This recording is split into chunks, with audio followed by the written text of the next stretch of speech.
Hola, hola, hola chicos de segundo de secundaria, ¿cómo están? Aquí nos volvemos a encontrar ahora sí para el correspondiente repaso previo al examen, a la evaluación, a la práctica calificada, como quiera llamarle, prueba, todos le pueden dar un nombre característico, ¿no? Dependiendo del curso, pero justamente este proceso es complementario a todo lo que se ha venido desarrollando. Ahora sí me va a interesar mucho ver la capacidad que has tenido tanto de retención como de razonamiento en todos los contenidos.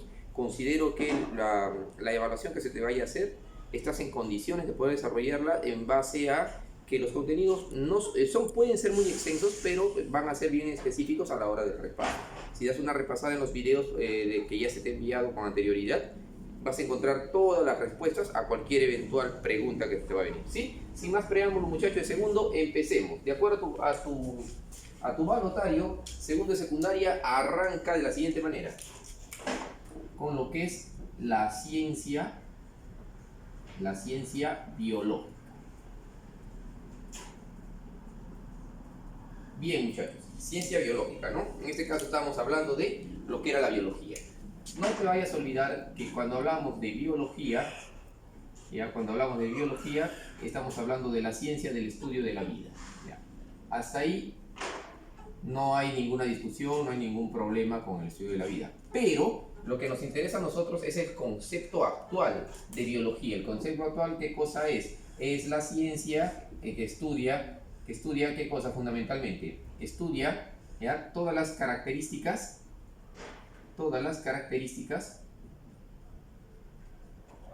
de un ser vivo, ¿ya? De un ser vivo, ¿ya? En su entorno. O la relación con ese. En el entorno estamos hablando de la naturaleza, pues, ¿no?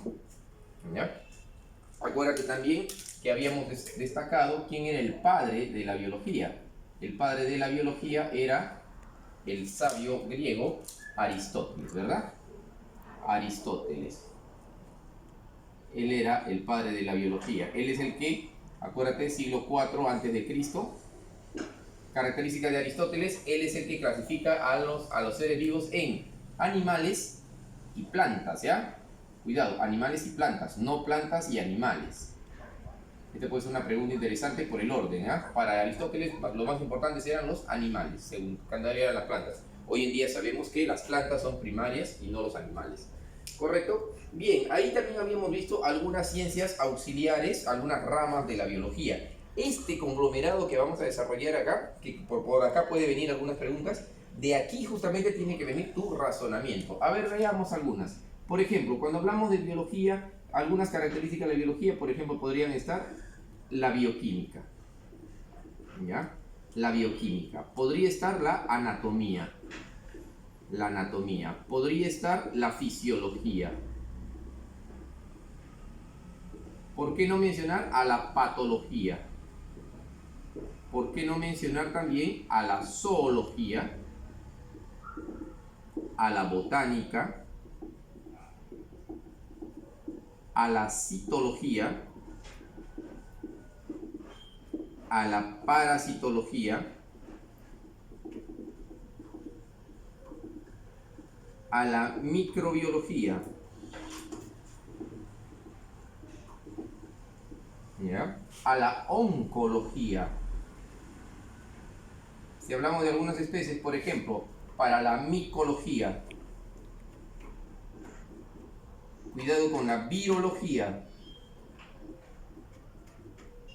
¿Sí? Con la ornitología. Con la ictiología. Con la malacología. Con la mastozoología. Ah, su profesor nos va a matar. No te vas a matar. Esto va a ser facilito. Y una que puede ser fija, la etología, que es diferente a la entomología, que es de los insectos. De aquí te puede venir, profesor, pero todo eso ¿cómo me voy a memorizar? Razona nada más. Bioquímica, ¿qué cosa es? Bioquímica es la composición química de un ser vivo, ¿sí? ¿De qué está hecho un ser vivo? La anatomía es el estudio de la estructura de un ser vivo, ¿correcto? La fisiología es las funciones, pues, que cumplen los diferentes órganos de un ser vivo.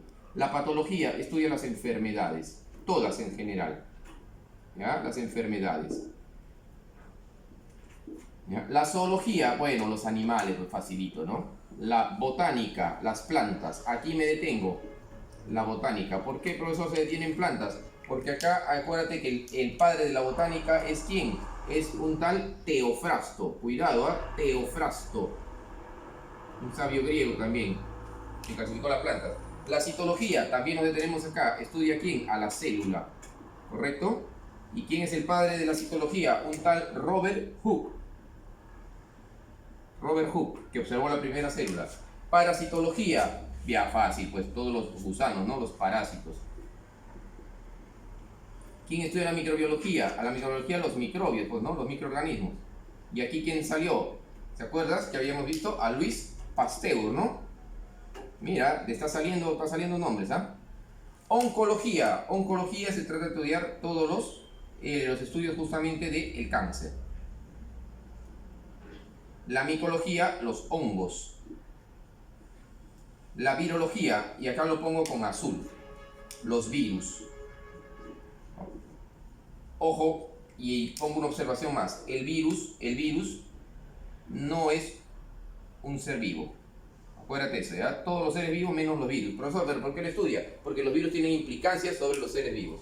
Ornitología, aves. Ictiología, peces. Malacología, moluscos. Mastozoología, mamíferos. ¿Dónde estamos nosotros? En la mastozoología. ¿Dónde está la ballena? En la mastozoología, ¿correcto? Y la etología, la conducta de esos los seres vivos, que tanto pueden ser plantas, animales, bacterias, hongos, todos tienen una conducta. ¿Sí? Hasta acá creo que no va a haber ningún inconveniente, ninguna incomodidad. Ahora bien, nos trasladamos al segundo bloque, que tiene que ver con el origen de la vida. Origen de la vida, ¿correcto? Bien, cuando hablamos de origen de la vida, chicos, teníamos que ver con las teorías fundamentalmente. Y habían tres teorías, tú te acordarás. La primera teoría se llamaba la famosa abiogénesis, o sea, sin vida. Abiogénesis, ¿ya?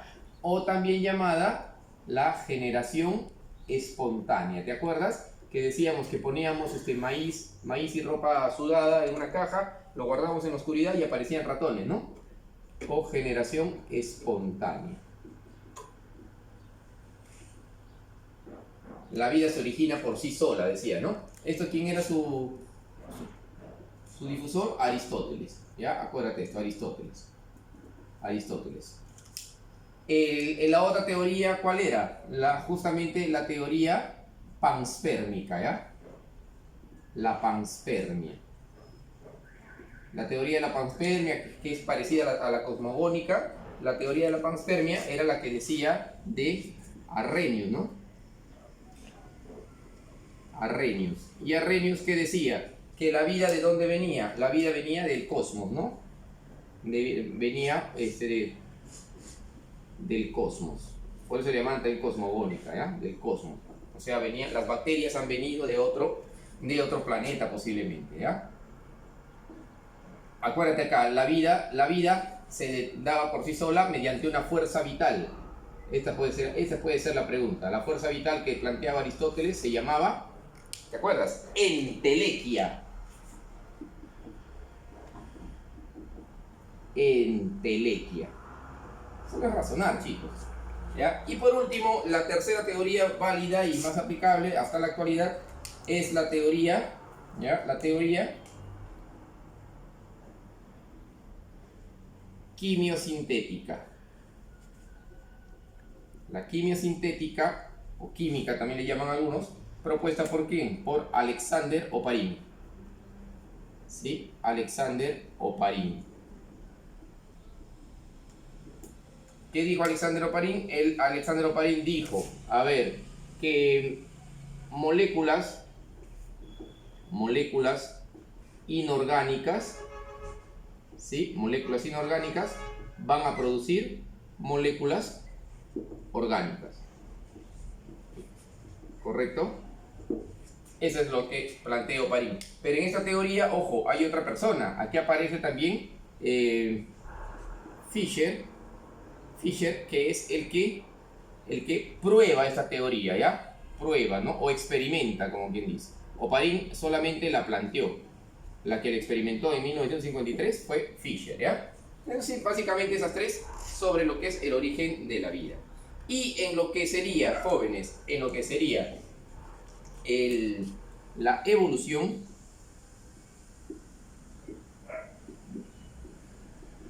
me interesa ahí mucho que tengas la postura.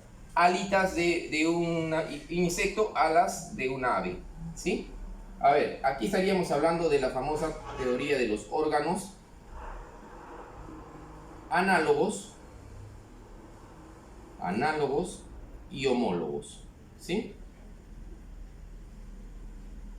Cuando te hablo de órganos análogos, homólogos, análogos, ¿cómo sería análogos? A ver, análogos, contrarios, ¿no? Entonces vendría a ser diferente estructura, ¿sí? Diferente estructura, pero misma función, ¿correcto? Y cuando son homólogos es misma estructura,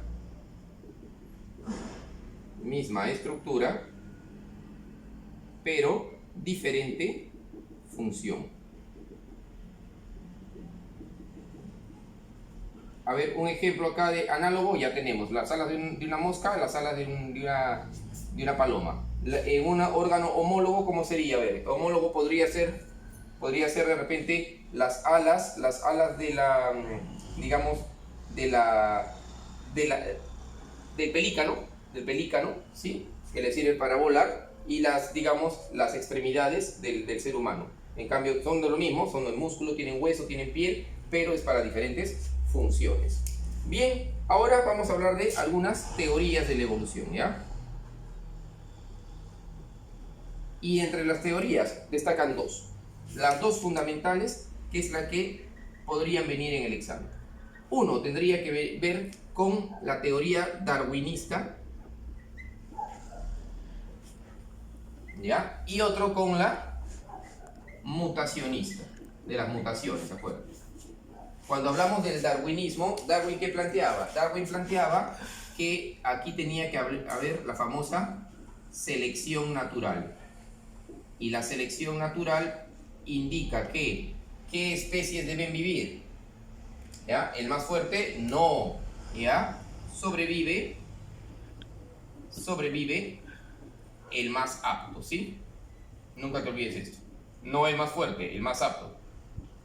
Quien se puede adaptar a un medio va a sobrevivir. Eso se llama selección natural, ¿sí? Y mutaciones, acá lo voy a poner porque no vaya a ser que te olvides. ¿Quién plantea el darwinismo? Charles Darwin, ¿no? Charles Darwin. ¿Ya? ¿Quién plantea la teoría mutacionista? Esta plantea Hugo de Bryce, ¿ya? Hugo de Bryce. Y Hugo de Bryce dice, para que se adapten, las especies tienen que mutar, ¿ya? ¿Y quién muta? ¿Muta toda la especie? No, muta su ADN, ¿ya? Su genoma. Eso dice Hugo de Bryce, ¿ya? Facilito, como te das cuenta, quizás la primera parte es un poquito ese nombrecito nomás, pero acá vas a encontrar todo el contenido que tú requieras para ello, ¿no? En el cuarto bloque, seres vivos, sus características. Dentro de las características de los seres vivos, que también lo hemos hecho, y de acuerdo a los comentarios que he tenido entre las redes sociales, ¿sí? Hemos podido desarrollar todo eso. Características de los seres vivos, rapidito nomás. La primera característica, ¿cuál era? La característica era la organización compleja. ¿Cómo estaban organizados los seres vivos? Esto es muy importante porque lo vas a ver en toda la secundaria, lo vas a ver en la academia, lo vas a ver en la universidad. ¿Cómo se organizan los seres vivos? Primero, ¿qué somos? Somos átomos. ¿Ya? Luego los átomos nos juntamos y formamos moléculas. Luego esas moléculas se juntan y forman macromoléculas. Luego esas macromoléculas se juntan y forman supramoléculas. ¿ok? Y esas supramoléculas se juntan, ¿y qué forman? Aquí forman ¿qué cosa? Una célula. Esas células se juntan y forman tejidos. Esos tejidos se juntan, forman órganos. Esos órganos se juntan y ¿qué forman? Sistemas. Esos sistemas se juntan, profesor, ¿y qué forman? Forman un individuo. Varios individuos de la misma, de la misma especie se juntan y ¿qué forma? Una población. Diferentes poblaciones de diferentes especies, lógicamente, ¿qué forman? Una comunidad. Y diferentes comunidades se forman y forman un ecosistema, ecosfera o biosfera. Ecosistema. ¿Sí? Eso sería. ¿Ya? Acuérdate, son 12 escalones. Luego tenemos también que interesa saber de la reproducción. Acuérdate, la reproducción es de dos tipos, ahí no queda problema. La reproducción puede ser asexual, ¿sí? Cuando solamente interviene un progenitor, un padre, una célula se divide en dos, ¿ya? Y la sexual donde intervienen dos o más progenitores, ¿ya? También había el famoso metabolismo. Y eso también explicamos una vez. El famoso metabolismo estaba dividido en dos también. En uno que se llamaba con anabolismo y que estaba representado por ¿quién? Por la fotosíntesis. ¿Y quién hace fotosíntesis? Sentido común, las plantas, ¿verdad? Y otro que era lo contrario, el catabolismo, que vendría a ser la respiración, característico de ¿quién? De los animales. Y finalmente, el otro sería la irritabilidad. Y la irritabilidad no es otra cosa más que la respuesta, ¿ya? La respuesta a estímulos externos. La respuesta a estímulos externos. Ejemplo, el frío, el calor, ¿no? La luz. Eso es la irritabilidad. Como te das cuenta, este es el primer bloque. Aquí vas a encontrar todo el contenido del 50% de lo que podría venirte en el examen de la próxima semana. ¿Sí?